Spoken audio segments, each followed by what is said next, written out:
Bé, com serà aquesta diada, aquest 11 de setembre, dissabte, aquí a Arenys de Munt? Què es farà, Tònia? Doncs crec que serà el més normal possible. Per tant, es mantenen finalment tots els actes que s'han portat a terme fins ara, fins fa 2 anys, i a última hora doncs, també s'ha decidit fer una petita fira i també s'ha volgut proposar a les puntaires que podrien sortir a fer puntes. Això ha sigut una decisió presa a última hora, donades les circumstàncies de la pandèmia que han permès anar millorant l'accés al carrer, diguéssim, anar guanyant territori en el carrer. El que sí que també ens pot comentar, regidora, són els actes més protocolaris, no? El que es viurà al cementiri, com ja és habitual també els darrers anys, i el de plaça. Exactament, sí.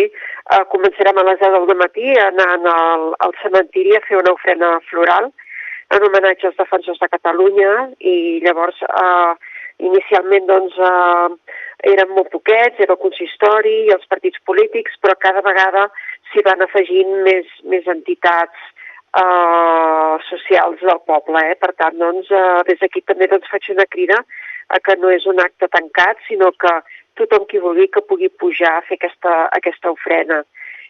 Perfecte. I després, tot seguit, l'acte potser més participat, on més gent s'hi acosta, que és el de la plaça, amb la hissada de la senyera, cant dels segadors, etc. Com anirà aquest any? Sí, doncs igual.